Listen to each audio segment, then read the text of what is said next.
আজকে পড়া হবে তরঙ্গ বেগ, তরঙ্গ দৈর্ঘ্য ও কম্পাঙ্কের মধ্যে সম্পর্ক।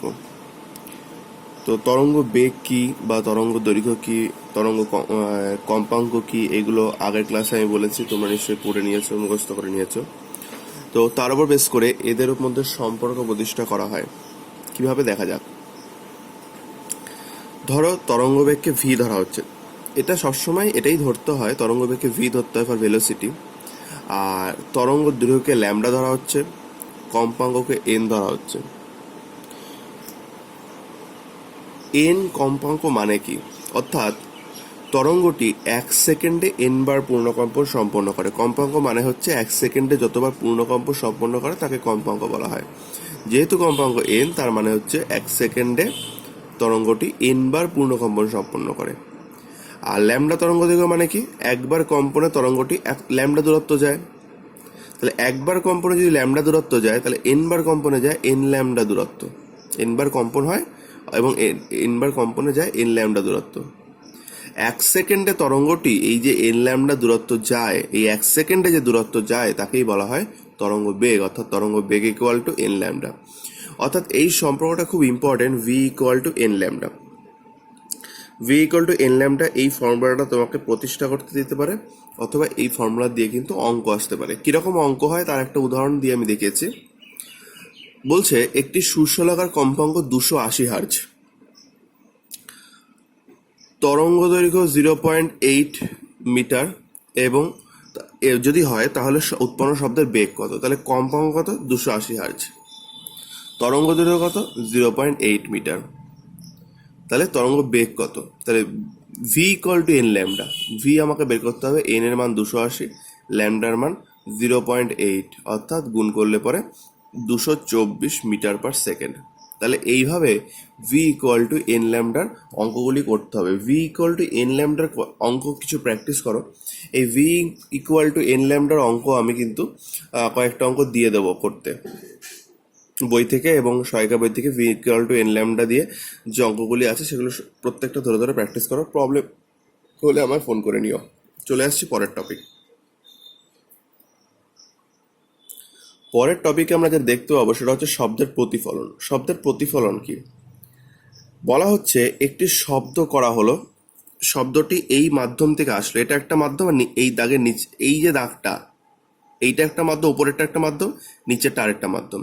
তাহলে একটা মাধ্যম থেকে শব্দ আসলো, দুই মাধ্যমের যে বিভেদ তল, মানে একটা মাধ্যম শেষ আর একটা মাধ্যম শুরু, এই যে বিভেদ তলের উপর আপতিত হলো, এবং আপতিত হওয়ার পরে পুনরায় সে শব্দটা প্রথম মাধ্যমে আবার ফিরে গেল, এই ঘটনাকে বলা হয় শব্দের প্রতিফলন। এটা এখানে যে পুরোটা ফিরে যাবে তার কোনো কথা নেই, এটা আংশিকভাবে ফিরে যেতে পারে, কিছুটা অংশ প্রবেশ করে যেতে পারে, আবার কিছুটা অংশ ফিরে যেতে পারে। মোটের ওপরে এই শব্দ যে এক মাধ্যম থেকে আসলো এবং শব্দের কিছুটা অংশ যে প্রথম মাধ্যমে আবার ফিরে গেল, এই ঘটনাকেই বলা হয় শব্দের প্রতিফলন বা রিফ্লেকশন অফ সাউন্ড। এই যে শব্দটা আসলো তাকে বলে আপতিত শব্দ, যে শব্দটা এসে এই বিভেদ তলে আপতিত হলো তাকে বলে আপতিত শব্দ, আর যে শব্দটা ফিরে গেল তাকে বলে প্রতিফলিত শব্দ। এই আপতিত শব্দ আর প্রতিফলিত শব্দের মাঝখানে আমরা একটা লম্ব অঙ্কন করতে পারি। লম্বটা ধরো এরকম ভাবে থাকে, এই লম্বটাকে বলা হয় অভিলম্ব। তো এই আপতিত শব্দ প্রতিফলিত শব্দের মাঝখানে আমরা অভিলম্ব অঙ্কন করে নিলাম। আচ্ছা, এরপরে তোমরা বইতে এটা পাবে প্রতিফলনের কয়েকটা প্রয়োগ। বাস্তব জীবনে প্রতিফলনের কয়েকটা প্রয়োগ যেমন আমরা দেখতে পাই যে হাতের তালুকে যদি কানের যে লতি রয়েছে বা কানের যে বাইরের অংশটা রয়েছে এর পেছনে যদি হাতটাকে যদি ভাঁজ করে ঠিক এমনভাবে ধরা যায়, এমনভাবে যদি হাতটাকে পেছনে দেওয়া যায়, তাহলে তোমরা শব্দ যত মানে নর্মাল অবস্থায় যে শব্দ শুনতে পাচ্ছিলে, হাতটা দেওয়ার পরে শব্দ শোনার পরিমাণ বেড়ে যাবে। এইগুলো কিন্তু শব্দের প্রতিফলন উদাহরণ। যেমন আরও কিছু বলা যায়, যেমন বড় হল ঘরে এই মাঝখানে দাঁড়িয়ে কথা বললে সেই শব্দ হল ঘরের ছাদে ধাক্কা খেয়ে আবার ভূমিতে ফিরে আসে, এটাও শব্দের প্রতিফলন উদাহরণ। বা শব্দের প্রতিফলন আরেকটা বিশেষ উদাহরণ দেখতে পাওয়া যায় স্টেথোস্কোপ। স্টেথোস্কোপের একটা পাশে ধরো এইখানে ধরো শব্দ, এটাকে বুকে লাগানো হয়েছে, এখান থেকে শব্দটা প্রবেশ করছে, আর এই যে নলটার মধ্যে গেছে, এই নলের মধ্যে শব্দ একবার এখান থেকে এখানে যাচ্ছে, একবার এখান থেকে এখানে যাচ্ছে, একবার এইভাবে যাচ্ছে, এইভাবে যাচ্ছে, এইভাবে যেতে যেতে শব্দ অগ্রসর। এটা কিন্তু প্রতিফলন। দেখো এই তল থেকে ওই তলে গিয়ে প্রতিফলিত হচ্ছে, আবার এইখানে আসছে, আবার এখান থেকে প্রতিফলিত এখানে যাচ্ছে। এইভাবে স্টেথোস্কোপের নলের মধ্য দিয়ে শব্দ কিন্তু পরিবাহিত হয়। এই শব্দের প্রতিফলনে কয়েকটা ব্যবহারিক প্রয়োগ কিন্তু আমাদের ভালো করে মাথায় রাখতে হবে। এরপরে চলে আসি শব্দের প্রতিফলনের সূত্র। আচ্ছা, শব্দের প্রতিফলনের সূত্র তোমরা আলোর যে সূত্র পেয়েছিলে, আলোর প্রতিফলনের যে সূত্র পেয়েছিল সেটার সাথে একদম সেম। এখানে প্রথম সূত্রে বলা হচ্ছে আপতিত শব্দ তরঙ্গ, মানে আপতিত শব্দ এটাকে বলা হচ্ছে, আর প্রতিফলিত শব্দ তরঙ্গ এবং আপতন বিন্দুতে অঙ্কিত অভিলম্ব, এর সবগুলি কিন্তু একই সমতলে থাকে। তাহলে কি হলো? আপতিত শব্দ, প্রতিফলিত শব্দ এবং আপতন বিন্দুতে অঙ্কিত অভিলম্ব সর্বদা একই সমতলে অবস্থান করে।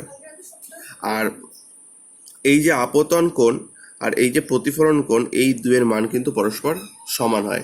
আপতন কোণ এবং প্রতিফলন কোণের মান কিন্তু সর্বদা সমান হয়। তাহলে পয়েন্ট ওয়ানে আমরা যেটা পেলাম, আপতিত শব্দ, প্রতিফলিত শব্দ এবং অবিলম্ব একই সমতলে থাকে, এবং আপতিত শব্দ অবিলম্বের সাথে যে কোণ করে অর্থাৎ আপতন কোণ, এবং প্রতিফলিত শব্দ অবিলম্বের সাথে যে কোণ করে তাকে বলে প্রতিফলন কোণ। এই দুই কোণের মান কিন্তু সমান হয়। তাহলে প্রতিফলন সূত্র দুটো খুব ইম্পর্টেন্ট হিসাবে কিন্তু মনে রাখতে হবে। এর সাথে আলোর প্রতিফলনের কয়েকটা মিল অমিল যদি বইতে না পাও সহায়িকা বই থেকে দেখে নিও। আলোর প্রতিফলনের সাথে মিল যেটা পাওয়া যায়, আলোর প্রতিফলন যে প্রতিফলনের সূত্র মেনে চলে, শব্দের প্রতিফলন ও প্রতিফলনের সূত্র মেনে চলে। আর পার্থক্যর মধ্যে যেটা দেখতে পাওয়া যায় সেটা হচ্ছে শব্দের প্রতিফলনের ক্ষেত্রে মসৃণ তলের প্রয়োজন নেই। শব্দের প্রতিফলন ধরো পাহাড়ের গা থেকে, দেওয়াল থেকে বা বড় কোনো গাছের গায়ে থেকে প্রতিফলিত হতে পারে, কিন্তু আলোর প্রতিফলনের জন্য মসৃণ প্রতিফলকের প্রয়োজন, যেমন কাঁচ। আর আরো কয়েকটা পার্থক্য আমরা দেখতে পাই, যেমন প্রতিফলকের আকার। আলো কিন্তু একটা ছোট আয়না দিয়েও প্রতিফলিত হতে পারে, শব্দ কিন্তু পারে না। শব্দের প্রতিফলনের জন্য কিন্তু প্রতিফলকের আকার বেশ বড় হতে হয়। আর আলোর প্রতিফলনে যে দেখতে পাওয়া যায় সেক্ষেত্রে প্রতিবিম্ব গঠনের একটা ব্যাপার দেখতে পাওয়া যায়। শব্দের প্রতিফলনের ক্ষেত্রে কিন্তু এই ধরনের প্রতিবিম্ব গঠনের ব্যাপারটা দেখতে পাওয়া যায় না। তাহলে আলোর প্রতিফলন এবং শব্দের প্রতিফলন, এই দুয়ের মধ্যে কিছু মিল অমিল একটু দেখে নেবে। তো এই প্রতিফলন পর্যন্ত আজকে পড়া থাকলো। আমরা এর পর থেকে পরের দিন স্টার্ট করব ইকো বা প্রতিধ্বনি। আজকে ইকোটা স্টার্ট করছি না, কারণ ইকোটা স্টার্ট করলে ওর সম্পর্কে বেশ কিছু বলতে বলতে ভিডিওটা বেশ বড় হয়ে যাবে। তোমরা এই পর্যন্ত আগে দেখে নাও, কোনো প্রবলেম হলে ফোন করো, তারপরে পরের দিনের ভিডিওর মধ্যে আমরা এই প্রতিধ্বনি শুরু করব। তাহলে আজকে এই পর্যন্ত থাকলো।